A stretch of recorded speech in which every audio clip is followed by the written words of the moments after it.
Eccoci qua. Presidente Capuzzo, ne stavamo discutendo con Sergio Taurino, chiedo un po' anche la sua partecipazione su questo aspetto dell'acqua, perché a fronte di una spesa X, X, Y e Z sono tutte accessorie, depurazione, servizi vari, eccetera, per cui uno, anche se consuma pochissima acqua, comunque ha un peso di una bolletta, e non è solo per l'acqua, perché lo stesso per il gas, per l'energia elettrica, e di tasse molto rilevante, molto rilevante. L'acqua è pesante. Bene primario. È un bene primario pesante, diventato pesante. Diciamo che sul fronte acqua c'è stata una delibera di ARERA che ha aggiornato di fatto i costi del servizio acqua, che ricordiamo appunto essere un bene primario.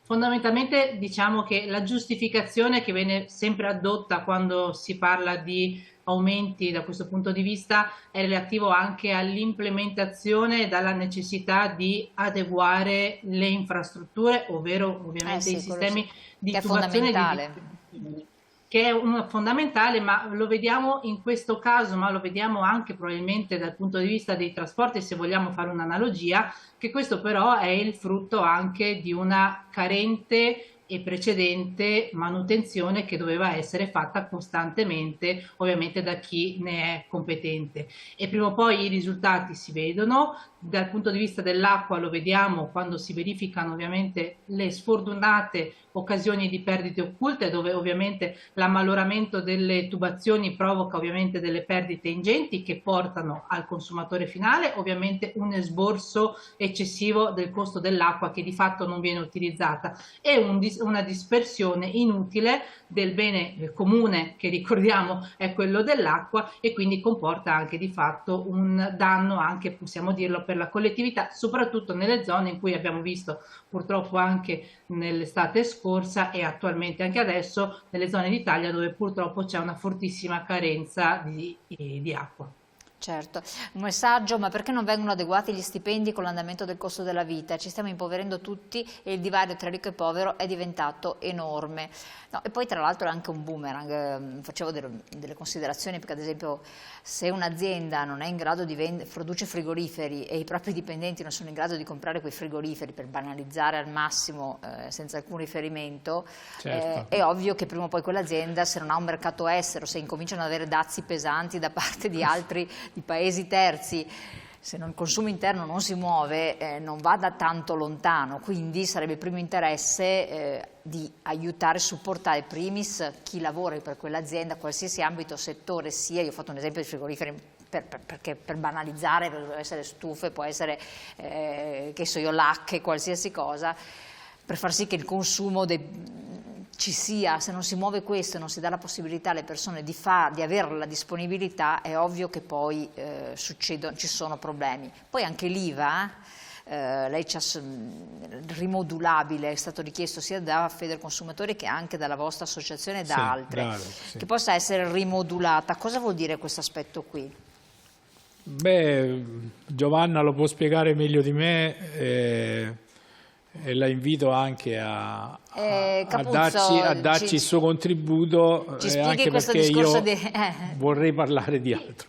Certo, Presidente Diciamo Capuzzo. che la questione dell'IVA riguarda un po' tutto quello che può riguardare il consumatore, non solo dal punto di vista energetico, ma anche per quanto riguarda i beni di prima necessità, ma fondamentalmente per quanto riguarda i beni energetici, che hanno, come detto più volte, ricadute impattanti su tutto il resto. La nostra richiesta era quella di rivedere il regime d'IVA. C'erano già stati in precedenza, nel periodo Covid e post-Covid, dei provvedimenti che in qualche modo hanno aiutato le famiglie a poter far fronte ai costi delle bollette e conseguentemente anche ai costi dei beni e dei servizi che andavano ad acquistare, così come c'è il problema delle accise che continuano ad essere presenti sia sul fronte delle bollette sia sul fronte della benzina, e vediamo che nonostante le diverse promesse nelle varie campagne elettorali che più soggetti hanno presentato ovviamente al fine di recuperare voti, siamo sempre qua, anzi con il rischio che alcune accise possano anche essere aumentate.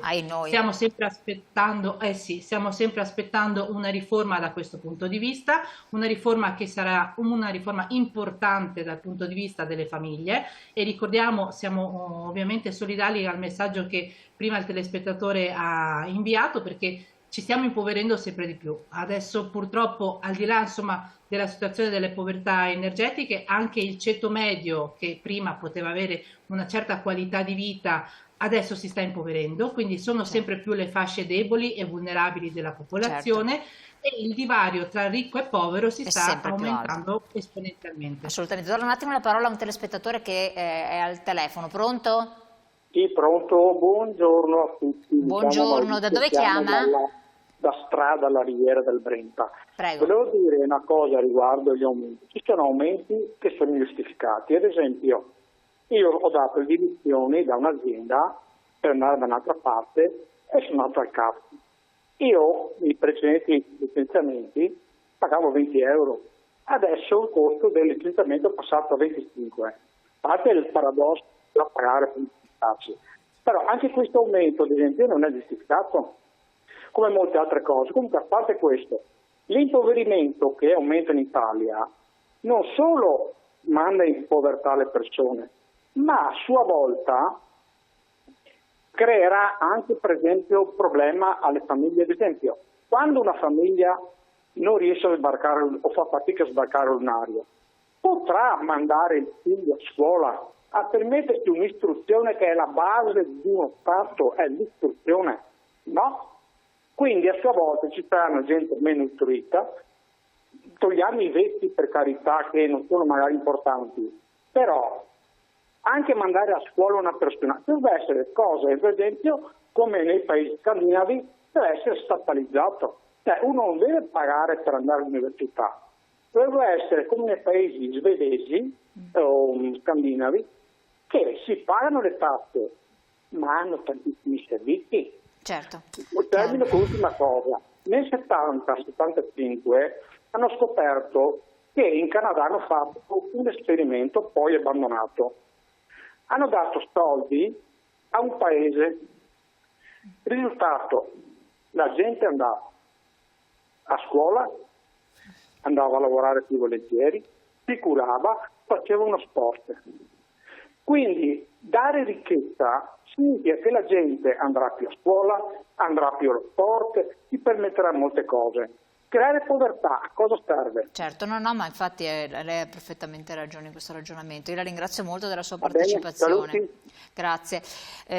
Taurino, è verissimo, poi se non altro chi può far studiare i propri figli cerca poi che questi per potersi gratificare, cioè compensare dello sforzo fatto, vanno all'estero perché guadagnano di più e hanno più possibilità, quindi è un gatto che si morde la coda, perché poi se i nostri giovani se ne vanno via perché all'estero hanno più opportunità anche di guadagno, di realizzazione, noi poi chissà come pagheremo le pensioni se non arrivano altri stranieri. Lei voleva aggiungere qualcosa prima del discorso del Presidente Capuzzo? Sì, il discorso è che il telespettatore ha, come dire, ha colto nel segno quali sono le conseguenze della povertà. Certo, perché infatti, essere poveri, povertà energetica, la povertà, l'accesso, il mancato accesso ai servizi che poi dopo darebbero lavoro ad altre persone, perché la scuola.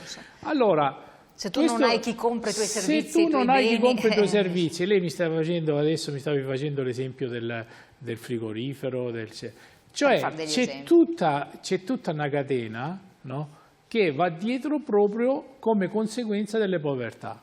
Io prima all'inizio non per caso, ho parlato dell'accesso, no, ai servizi sportivi, eccetera. Poi dopo l'abbiamo letto. Sì. No? Le conseguenze sono quelle che poi dopo qualsiasi governo dovrebbe prendere in considerazione, perché il discorso per esempio adesso della rimodulazione IVA, no, non sarebbe altro che una potenzialità per poter permettere l'accesso alle figlie delle famiglie, eccetera, a poter usufruire di quei servizi che sono fondamentali. Punto. Poi dopo possiamo parlare dell'acqua, della luce, del gas, della carne, del pesce, eccetera. Ma ci deve essere sempre un'attenzione alle conseguenze di quello che si decide. Se si decide una politica, diciamo, come c'è stata, e io lo voglio dire adesso perché mi devo sfogare, cioè Da 10 anni, dal 2018, da 6 anni, 7 anni, in Europa stiamo facendo la politica del gambero, no? Restrizioni, appena è uscito fuori Draghi col quantitative easing l'hanno massacrato a morto. Quando c'è stato il PNRR, adesso tutti quanti, no? Bene, bene, bene, ma bisogna usare bene anche le risorse, perché se non usiamo bene le risorse è inutile che ci mettiamo dentro fondi, soldi, eccetera, e poi le risorse chiaramente sono a consumo. Certo. E io voglio finire poi dopo, se mi dai un secondo, sul discorso dei prezzi a Padova e del fatto che in ogni caso quando si parla di prezzi al consumo si sta parlando proprio di tutte le conseguenze che creano questi piccoli numeretti che sembrano delle fesserie, 3-1, la somma 2-0. È la somma che purtroppo è terrificante. La somma dei tanti pochi fanno assai, diceva mio papà ancora. No, ma poi anche si ingenera questo fenomeno. Scusami Elena, il discorso del telespettatore probabilmente sarà un signore abbastanza, non avrà la mia età, perché io che sono ancora dell'epoca dei novecentennial, no, mi ricordo che c'era la scala mobile, c'era ancora la Democrazia Cristiana, il Partito cioè ti adeguavano in base all'inflazione, solo che allora negli anni 80 e 90, ricordo ai telespettatori che ancora dovevano nascere, che abbiamo avuto l'inflazione anche al 17% ogni anno, dove la gente metteva 1 milione in banca e se ne trovava, dopo un anno, se ne trovava 1.200.000 lire. Certo. Cioè, ecco, tanto per capire. Tanto per capire, sì. Presidente Capuzzo, a fronte di tutto questo, poi ringrazio anche un telespettatore che vediamo il messaggio che ci ha scritto, un attimo se magari dalla regia me lo mettono in onda così la rendo partecipe. Mi piacciono queste trasmissioni in cui si dicono i fatti reali senza urlare e parlarsi addosso. Grazie al telespettatore. E a questo proposito, voi come associazioni di consumatori, siccome siete tutte le associazioni, io quelle che riesco a leggere, che mi appaiono, eccetera, siete sullo stesso piano, non riuscite a fare massa critica, non dico come avviene nel nord Europa che hanno veramente un potere rilevante negli Stati Uniti, ma in qualche modo a dialogare con il governo per fare degli interventi di contenimento dove questi potessero essere possibili, oppure con le associazioni dei commercianti anziché con gli industriali, insomma non c'è un'apertura di dialogo?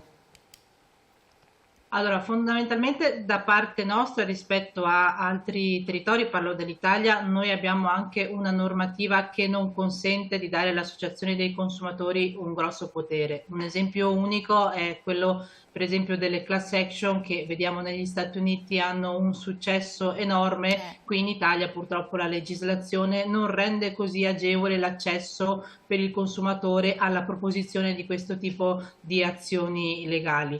Poi dal punto di vista dell'interlocuzione col governo, noi ovviamente a livello nazionale, noi Federconsumatori ad hoc, ma anche tante altre associazioni che fanno parte del Consiglio Nazionale Consumatori Utenti, tentano e molte volte riescono ad avere un'interlocuzione diretta con il governo, ma purtroppo insomma vediamo che molte istanze portate avanti da noi, ma anche da rappresentanti di categorie diverse da quelle dei consumatori, quelle degli industriali, a volte in cui ci sono dei punti di caduta comuni, non riescono a trovare terreno fertile per poter accogliere ovviamente le istanze che dal nostro punto di vista sono semplici, banali, ma che potrebbero avere delle ricadute positive ampie per il territorio, con le conseguenze positive che giustamente voi avete detto in studio, perché il fatto di poter dare alle famiglie la capacità di poter far fronte alle proprie esigenze crea poi un circolo virtuoso, quindi più le famiglie sono in grado di far fronte alle spese, più aumenta l'economia, più ovviamente è florido il nostro paese, più aumenta anche la cultura, perché giustamente